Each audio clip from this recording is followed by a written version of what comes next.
ಎಲ್ಲರಿಗೂ ನಮಸ್ಕಾರಗಳು. ಕೆಂಪೇಗೌಡರ ಜಯಂತಿ ನಿಮಿತ್ತ ಕೆಂಪೇಗೌಡರ ಜೀವನ ಚರಿತ್ರೆ ಹಾಗೂ ಒಂದು ಪ್ರಬಂಧ. ಈ ವಿಡಿಯೋ ಇಷ್ಟ ಆಗಿದ್ದಲ್ಲಿ ವಿಡಿಯೋಕ್ಕೆ ಒಂದು ಲೈಕ್ ಮಾಡಿ, ಶೇರ್ ಮಾಡಿ, ಸಬ್ಸ್ಕ್ರೈಬ್ ಮಾಡಿ. ಪೀಠಿಕೆ: ಬೆಂಗಳೂರು ಹೆಸರು ಎತ್ತಿದ ತಕ್ಷಣ ನೆನಪಾಗುವುದು ನಾಡಪ್ರಭು ಕೆಂಪೇಗೌಡರು. ಆಧುನಿಕ ಬೆಂಗಳೂರಿನ ಮೂಲ ಶಿಲ್ಪಿ ನಾಡಪ್ರಭು ಕೆಂಪೇಗೌಡ. ಬೆಂಗಳೂರಿನ ನಿರ್ಮಾತೃ ಆಗಿರುವ ಇವರು ವಿಜಯನಗರ ಸಾಮ್ರಾಜ್ಯದಲ್ಲಿ ಮುಖ್ಯಸ್ಥರಲ್ಲಿ ಒಬ್ಬರಾಗಿ ಗುರುತಿಸಿಕೊಂಡಿದ್ದರು. ಗೌಡ ವಂಶಸ್ಥರಾದ ಇವರು ಆ ಕಾಲದಲ್ಲಿ ಅತ್ಯಂತ ವಿದ್ಯಾವಂತ, ಯಶಸ್ವಿ ಆಡಳಿತಗಾರರಲ್ಲಿ ಒಬ್ಬರು ಎಂದು ಗುರುತಿಸಿಕೊಂಡಿದ್ದಾರೆ. ವಿವರಣೆ: ಬೆಂಗಳೂರು ಬೆಳೆಯಲು ಕೆಂಪೇಗೌಡ ಅವರ ವಿವೇಚನೆ ಮತ್ತು ದೂರದೃಷ್ಟಿಯೇ ಮುಖ್ಯ ಕಾರಣ. ಕೆಂಪೇಗೌಡರು ತಮ್ಮ ರಾಜಧಾನಿಯನ್ನು ಯಲಹಂಕದಿಂದ ಬೆಂಗಳೂರಿಗೆ ಸ್ಥಳಾಂತರಿಸಿದರು ಹಾಗೂ ಇವರು ಕುಲಕಸಬು, ವ್ಯಾಪಾರ, ವಾಣಿಜ್ಯ ವಹಿವಾಟುಗಳಿಗೆ ಅವಕಾಶ ಮಾಡಿಕೊಟ್ಟರು. ಬೆಂಗಳೂರು ನಗರವು ವಾಣಿಜ್ಯ ಕೇಂದ್ರವಾಗಿ ಬೆಳೆಯಲು ಕಾರಣರಾದರು. ಕೆಂಪೇಗೌಡರು ನಿರ್ಮಿಸಿದ ಬೆಂಗಳೂರು ನಗರ ಕರ್ನಾಟಕದ ರಾಜ್ಯದ ರಾಜಧಾನಿಯಾಗಿರುವುದಲ್ಲದೆ ಭಾರತದ ಪ್ರಮುಖ ನಗರಗಳಲ್ಲಿ ಒಂದಾಗಿದೆ. ಜನನ: ಕೆಂಪೇಗೌಡರ ಜನನ ಕ್ರಿ.ಶ. 1510 ಜೂನ್ 27ರಂದು ಯಲಹಂಕದಲ್ಲಿ ಜನಿಸಿದರು. ತಂದೆ ಕೆಂಪನಂಜೇಗೌಡ, ತಾಯಿ ಲಿಂಗಾಂಬೆ, ಪತ್ನಿ ಚೆನ್ನಾಂಬೆ. ಮಕ್ಕಳು: ಇಮ್ಮಡಿ ಕೆಂಪೇಗೌಡ. ಕೆಂಪೇಗೌಡರ ಇತರೆ ಹೆಸರುಗಳು ಕೆಂಪಯ್ಯ, ಕೆಂಪರಾಯ, ಕೆಂಪೇಗೌಡ.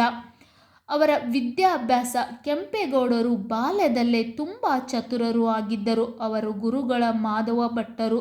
ಅವರು ಕೆಂಪರಾಯನಿಗೆ ಸಾಮಾನ್ಯ ವಿದ್ಯಾರ್ಥಿಗಳ ಜೊತೆಗೆ ವಿದ್ಯಾಭ್ಯಾಸ ಮಾಡಿಸುತ್ತಾರೆ. ಕೆಂಪೇಗೌಡರಿಗೆ ಕುದುರೆ ಸವಾರಿ, ಮಲ್ಲಗಾಳಗ, ರಾಜನೀತಿ ಮುಂತಾದ ವಿಷಯಗಳಲ್ಲಿ ಪರಿಣಿತಿ ನೀಡುತ್ತಾರೆ.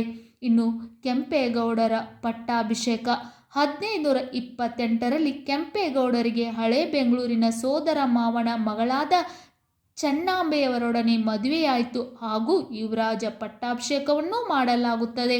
ಕೆಂಪನಂಜೇಗೌಡರು ಮಗನಿಗೆ ರಾಜ್ಯವಾಳುವ ಎಲ್ಲ ಅರ್ಹತೆ ಇದೆ ಎಂದು ತಿಳಿದು ಮಗ ಕೆಂಪೇಗೌಡರಿಗೆ 1531ರಲ್ಲಿ ನಾಡಪ್ರಭುಗಳ ಅಧಿಕಾರ ವಹಿಸಿಕೊಡುತ್ತಾರೆ. ಯಲಹಂಕ ನಾಡಿನ ಸಾಮಂತರಾಗಿದ್ದ ಕೆಂಪೇಗೌಡರಿಗೆ ವಿಜಯನಗರದ ಅರಸ ಅಚ್ಯುತರಾಯರು 1532ರಲ್ಲಿ ಯಲಹಂಕ ಸೇರಿದಂತೆ ಮುಂತಾದ ನಗರಗಳನ್ನು ಬಿಟ್ಟುಕೊಟ್ಟಿರುತ್ತಾರೆ. ಕೆಂಪೇಗೌಡರು ತಾವು ನಿರ್ಮಿಸಿದ ಪಟ್ಟಣಕ್ಕೆ ತನ್ನ ತಾಯಿ ಮತ್ತು ಪತ್ನಿ ಇವರ ಪ್ರೀತಿಗಾಗಿ, ನೆನಪಿಗಾಗಿ ಬೆಂಗಳೂರು ಎಂದು ನಾಮಕರಣ ಮಾಡಿದರು ಎಂದು ವಿದ್ವಾಂಸರು ಹೇಳುತ್ತಾರೆ.